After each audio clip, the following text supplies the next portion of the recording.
President Obama is, even President Obama basically admits in this particular clip that it's his fault that all this is happening. Unless we are prepared to stay indefinitely in all these various countries, something that we can't afford. And which various countries?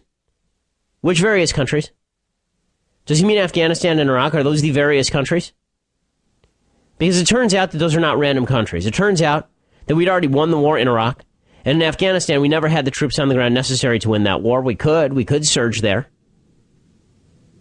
We could turn it into a piecemeal country, which would probably be the smartest play.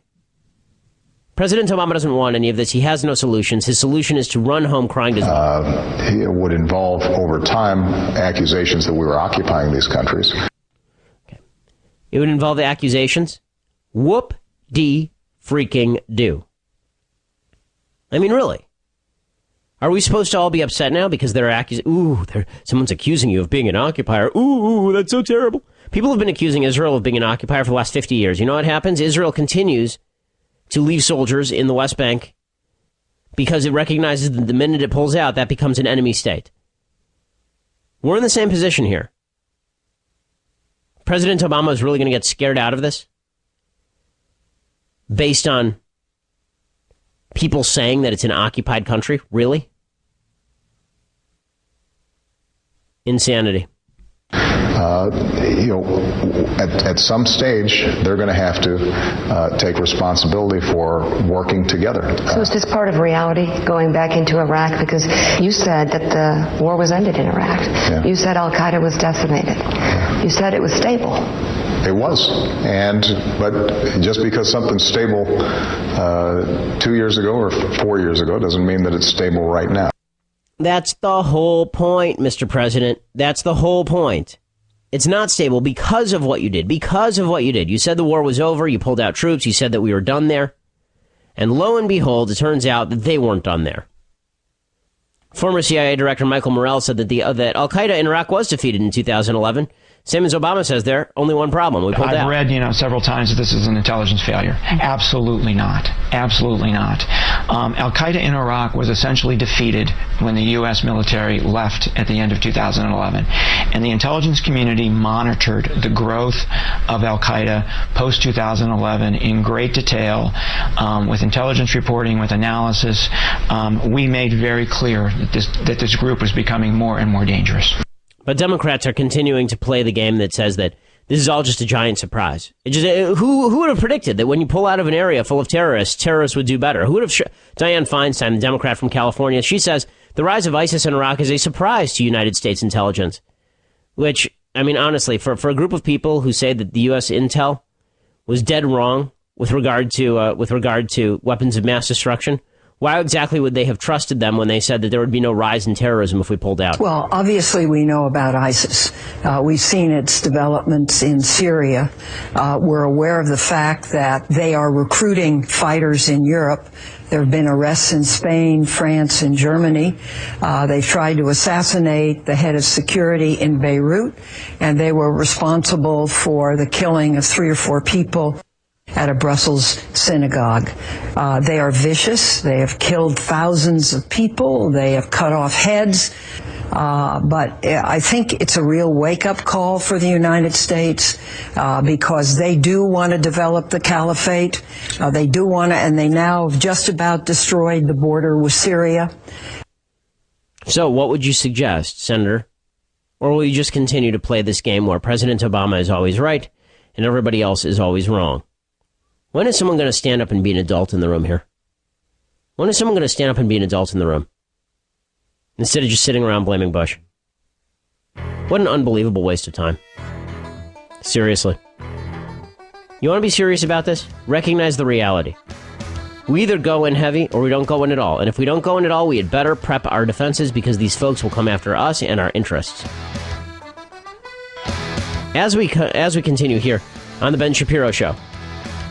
Yeah, Hillary Clinton has been largely silent on all of this, but she's been silent about a lot in her record. We're going to be discussing with a reporter from the Washington Examiner what you don't know about Hillary's record in the United States Senate, because let's face it, none of us know much. Ben Shapiro Show, AM 770, KTTH, KTTH.com. This is the Ben Shapiro Show, AM 770 KTTH, KTTH.com. Now, Hillary Clinton, people know a fair bit about Hillary Clinton. Obviously, she's lived the latter half of her life basically under public scrutiny, from being First Lady to being a senator in New York to being Secretary of State. And she's written now 2 basically autobiographies, aside from several other books, including It Takes a Village. But there are some things that we don't really pay attention to in Hillary Clinton's biography. And one of the things that we pay no attention to pretty much whatsoever in Hillary Clinton's biography is what she actually did during her time in the Senate, because we follow what she did as Secretary of State. She flew around a lot. We know what she did when she was First Lady. She obviously went through the ringer in a pretty public way with her husband. But as senator, her record sort of gets lost. Rebecca Berg is a political correspondent for the Washington Examiner. She's written previously for BuzzFeed as well as the New York Times, and she has a really fascinating piece in the Washington Examiner talking about Hillary Clinton's period in the Senate of the United States. Rebecca, thanks so much for joining the Ben Shapiro Show. Ben, thanks for having me. Rebecca, why don't we start by having you describe a little bit about what kind of prompted you to go looking in the area of Hillary Clinton's Senate life in the first place? Well, as you mentioned, she has written extensively about some of the other prominent periods of her political career and her time in the public eye. First as First Lady with Living History, and then with Hard Choices more recently, which documented her tenure as Secretary of State. But left out of those 2 books almost entirely are the 8 years Hillary Clinton spent in the Senate. And not only were those years, important growth years for her as a politician, but they were these immensely formative years for her personally, a sort of declaration of independence at the beginning from her husband and his administration. And then they allowed her to really test her skills as in diplomacy, in legislating, things she had never done before. So it's this very interesting period for her, one she does talk about, but never at length, and we can get into the reasons for that. But for that reason, I was very interested in looking at it a bit closer. Well, what exactly did you dig up about her period in the Senate? Because I think that most people recognize that she was there, but they don't see her as a leader in many ways in the Senate. She sort of was there, and she was famous, and they don't remember her doing anything. What did she actually do while she was in the Senate?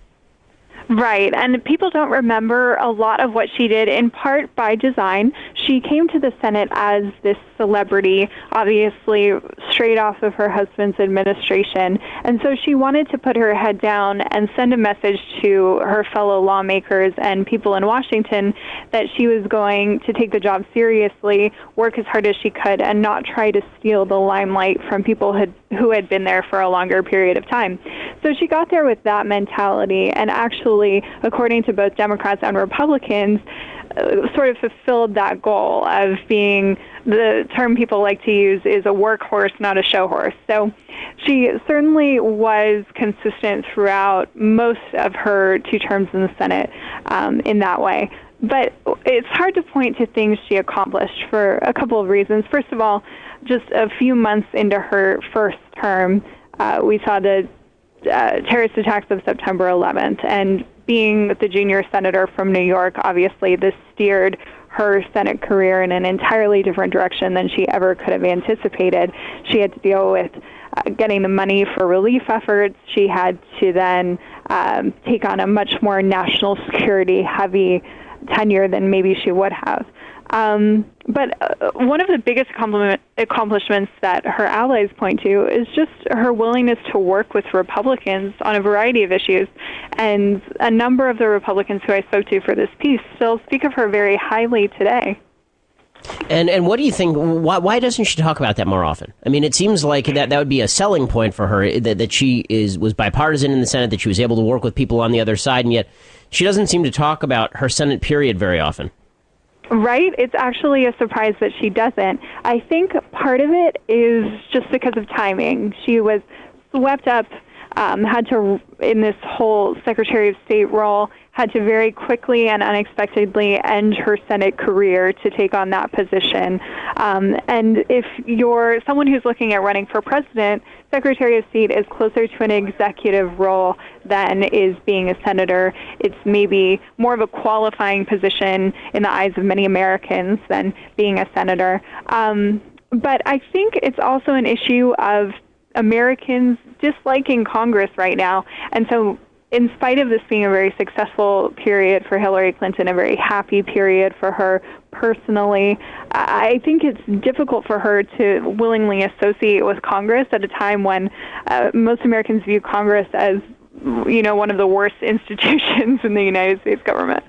We're speaking with Rebecca Berg. She's author of a piece called Hillary on the Hill, the memoir she didn't write, specifically dealing with Hillary's Senate career. Rebecca, do you think that her reticence to talk about what she did while she was in the Senate has something to do with the fact that the Democratic Party seems to be moving ever leftward? Hillary Clinton was seen by many folks, at least in the middle of the decade, and even now, as significantly more hawkish than people like Barack Obama. She's tried to portray herself that way, certainly in Hard Choices. She's tried to distance herself from some of the more dovish aspects of the Obama administration, and yet lately, because of the left movement of her own party, she's attempted to disown her Iraq War vote, for example, and before she ran for president in 2008, she voted against the surge in what a lot of people saw was sort of a politically motivated move. Do you think that she's trying to avoid bringing up her Senate career specifically because she has a sort of chameleon, it's not really a word, but chameleonic history politically in the Senate? That's a great point, Ben, and I'm really glad you brought that up because I think that is also a major consideration for Hillary Clinton. You look especially at her vote on the Iraq War, one that in her latest book, Hard Choices, she, for the first time, explicitly disavows. And she was much more moderate in the Senate. I think that's why you saw and still see a lot of Republican lawmakers who worked with her hold her in high regard, and many of them actually see her as a friend to this day. And I think that is a problem for Clinton because you just look back as recently to the 2008 presidential election. Obviously, President Obama was able to come in from the left and sort of rise up, and Clinton was completely taken by surprise. And I think she could absolutely face a similar problem in 2012 should someone like Elizabeth Warren, for example, run for president on a liberal platform. And that's already a concern that you can see mounting among some allies of Clinton. Yeah, now when she was in the Senate, what was she like politically speaking? Because what we've seen in the last couple of weeks is that she's certainly not as politically adept as her husband. She's apt to stick her foot in her mouth, but the picture that you paint of her in the Senate is that she was somebody who was able to keep her nose to the grindstone long enough that she didn't get herself in any sort of real hot water. I noticed that, unless I missed it, her most prominent moment on the Senate floor, I didn't see you talk about, and it's possible I missed it here, but I didn't see that you talk about the famous moment in which she stood up after 9/11 and with the Bush. What did Bush know and when did he know? What was the impact of that on her Senate career? That's a very good question. On her whole Senate career, it's hard to say what the impact of that moment was, but I think it did help in this portrayal of her as, a 9/11 senator. That was one of her major legacies in the Senate. It's what people remember most about the work that she did. I think that's for better and for worse for her. Obviously, that was a very important project for her to take on. But then she doesn't have any memorable initiatives that she herself steered while she was in the Senate. And potentially that could be a problem or a point of criticism for some people. Now, what I found fascinating, there's one episode that you talk about with regard to the 2008 presidential election, talking about how senators in 2007 tried to force a roll call vote on a sense of the Senate amendment instructing President Bush not to pardon Scooter Libby, and the non-binding amendment passed. The Republicans